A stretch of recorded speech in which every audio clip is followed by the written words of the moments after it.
Hi Leo, welcome to your monthly tarot reading with me, Raphael.rey from Reydiant Reality. It's an absolute pleasure to have you. Thank you so much for joining me. Thank you so much for all of your continued support. Thank you so much for all of your likes, shares, subscribes. Please don't forget to subscribe to the channel if you haven't already. If you are already a subscriber, please make sure you push the notification button so that you get notifications when I post my new videos. If you haven't already, check out your key to the eclipses video. I think it will give you some other information on top of what's taking place. And also there is a video up called Retrogradia, a mini series part 1. It's the first part in a 3-part series, and I will be releasing the other 2 as the weeks go on, because we're going to have a really interesting period in the month of August, and it's happening like literally off the back of and including the time of the final eclipse. So check it out. Now, as many of you know, I am ascendant Leo, so it's going to be really important. Well, I say really important, but it's going to be just as relevant for me as it is for you guys. So before we start, I would like to bless both of these decks with all forms of love, light, peace, prosperity and abundance, and I pray that the messages that come through are ultimately clear and concise, and they help you on your path to your highest vibrational good. So your actions and your interactions in the world at large. And also, it's worth me saying happy birthday to you. And I really hope you have a blessed one. I really do. So your actions and your interactions this month. Okay, so you got the 8 of Swords. Interesting. Now the 8 of Swords, not a great card. You know, you guys know me by now, I tell you the truth. So the 8 of Swords represents constriction and confinement. And usually I see this card and I say, right, okay, you feel almost like imprisoned, not you do, like you may or you could feel imprisoned by something. You might feel constricted or confined by something. Now, one of the things that I say when I see this card, be conscious about what you tie yourself to, because when you see the 8 of Swords, it's usually that we've signed up for something that's going to take a lot longer to come to fruition than we anticipated. And if you can't be in it for the long run or in it for the long haul, certainly for about 8 months, then maybe it's not something that you want to tie yourself to, you know. And it's really about being conscious enough to make the decision. So your actions and your interactions this month, you know, we've got Mars retrograde, that's a part of it. Mercury is going to be going retrograde in the sign of Leo, so we're all going to be feeling that in some way, shape or form. If things don't move for you as fast as you'd like, don't get frustrated, because the sun is coming into Leo. So the sun, the most heavenly celestial body that we have, the illuminary, you know, the prime illuminary, is in your sign. It is your ruler. So regardless of whatever else is happening, and you know, whatever else is eclipsing, whatever else is retrograding or whatnot, remember that your illuminary, your celestial body is coming into your sign. And that brings with it consciousness. It brings with it understanding and wisdom.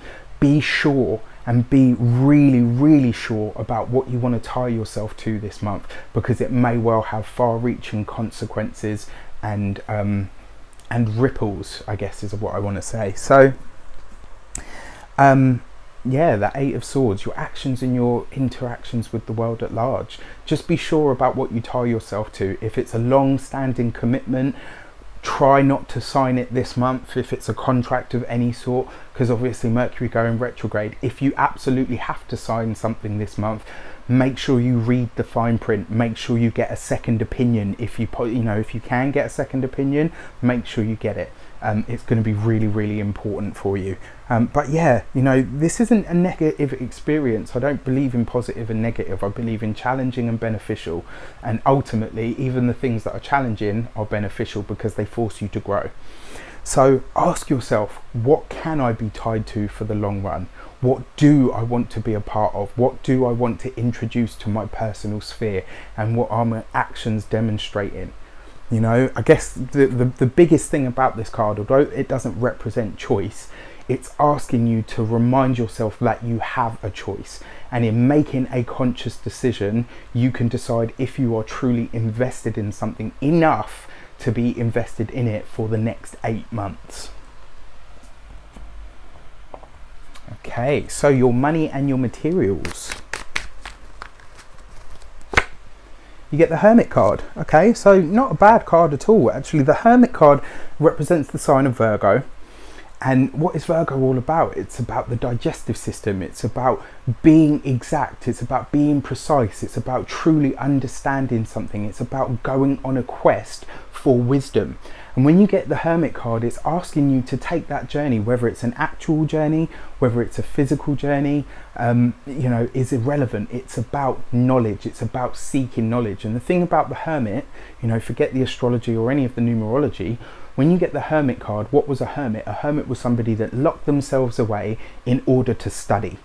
And your money and your materials are going through a big shift this month, and for the better. I truly believe that. I mean, you've got Venus coming into Virgo, you know, it's already there. It's going to make its way through that, and that's your money sector. And when Venus comes, you know, Venus is the lesser benefic, because she's saying kind of like, you know, I'm going to give you a little bit of a blessing, or I'm going to smooth off the edges for you. The Hermit card is coming into your money and your material sector to ask you, what is important to you? What do you truly value? What can you know, what do you derive as value? But more importantly, how can you get the most out of what you do have? How can you be wise? How can you be how can you be wise with the resources that you do have? You know, this is about going on a quest of some sort, and it's about seeking financial wisdom.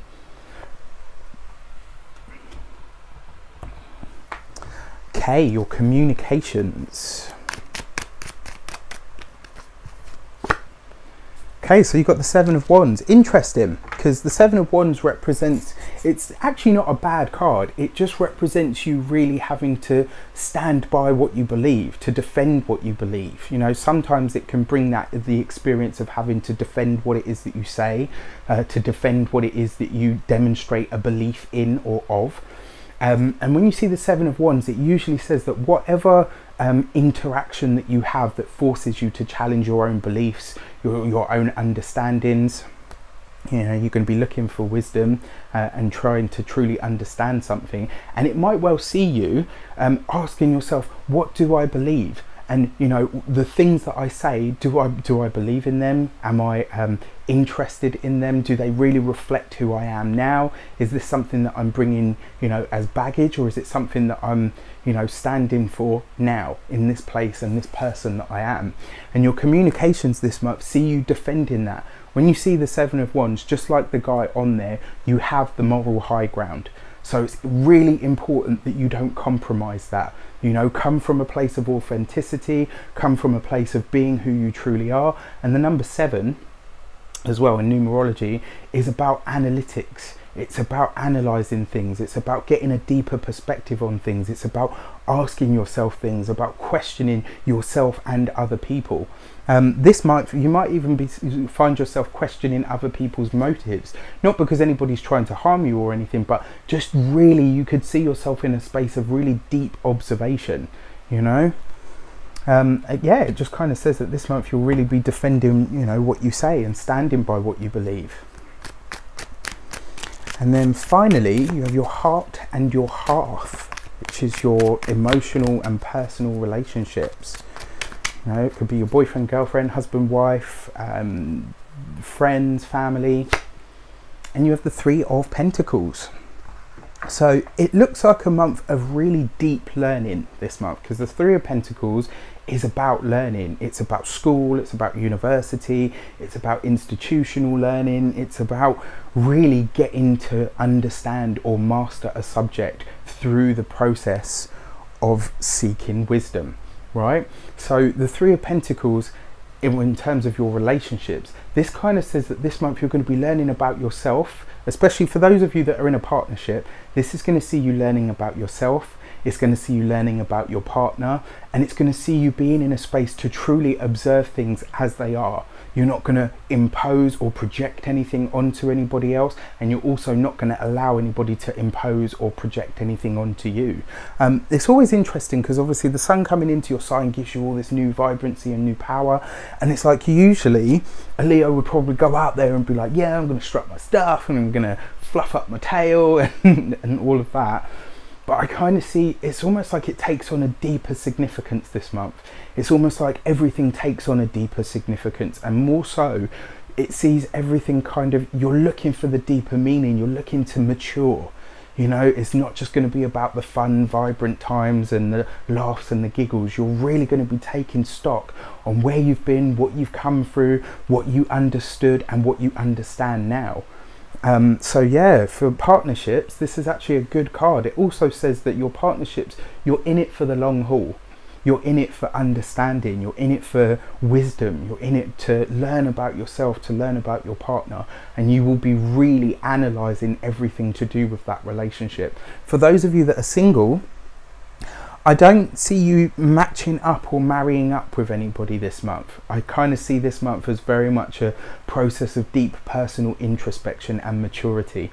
I see you kind of just, you know, taking all of your internal faculties and saying, right, okay, what's next? Where do I go from here? What do I do now? What do I want to do now? What do I want to create now?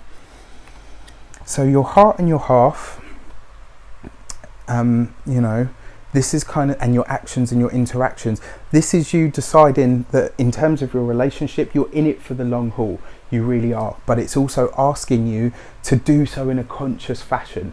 It's asking you to really hear and understand what a partner is saying to you and what they're able to provide and what they're not able to provide. Your actions and your interactions and your money and your materials is asking you to really delve deep into what is abundance to you, what is prosperity to you, how can you get the most out of what you have.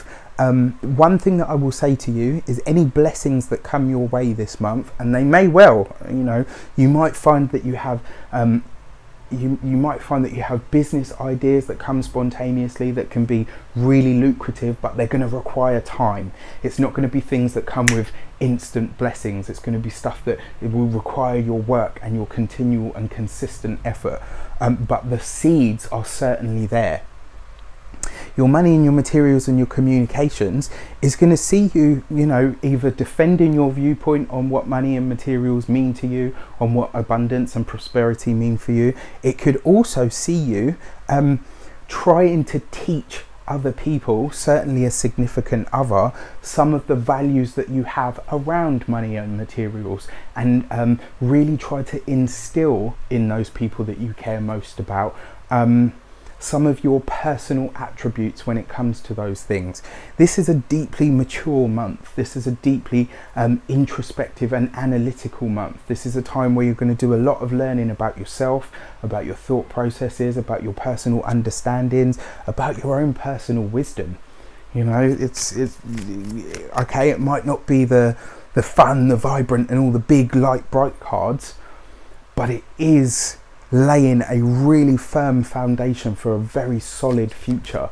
This is about offering you security as opposed to instant gratification, and to be honest with you, I would take that any day. If I know I'm going to be set in the long run and have to maybe forego some of the goodies now, that's fine, no problem. I'll put that work in, I'll put that effort in. Leo is a fixed sign, and while, you know, it's fire and, you know, it's fun and vibrancy and creativity and all of those things, one of the things that, you know, about the fixed signs is they like things that have long-lasting ripples, and, you know, like being in long relationships, long-term relationships and all of that. So all of that stuff, all of your future is secured because this month you're laying a real foundation. And then you get the World card. Beautiful, absolutely beautiful. So it's worth mentioning a couple of things here. The World card is the 22nd major arcanum, and that talks about 22 is a master number. It's the number of the master builder.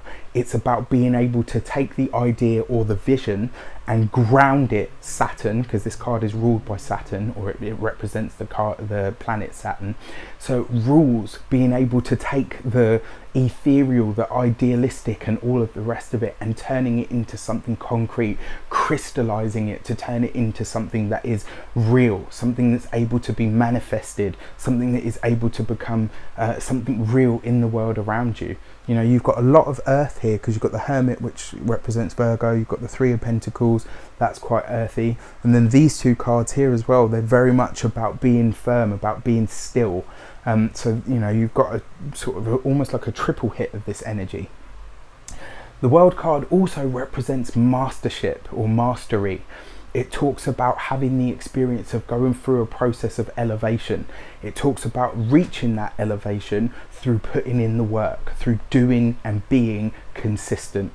Through the power of consistency and organization, you find mastery. So like I said, while this month might not be the fun, vibrant one that you're expecting, you know, because it's your birthday month, it will be you laying a really solid foundation and securing a future. And the other thing, because this card represents Saturn, it can also represent a Saturn cycle. The changes that you implement this month off the back of the 3 eclipses can be very long lasting. So going back to your original first message, be really sure and really conscious in your decisions about what you choose to tie yourself to and what you choose to invest your time, your energy, your strength and your resources into now. If you would like to book a personal reading with me, you can do so on the email address below. If you would like to donate to the channel, you can also do so on the link below. Thank you so much to all of you that have already. You can join me on Instagram, and you can also, if you haven't already, please don't forget to like, share and subscribe and click the notification button. I wish you an abundance of love, light, peace, prosperity and abundance itself. And I hope you have an amazing birthday month. I hope you have an amazing time of it, and I will see you very soon for more videos. Take care.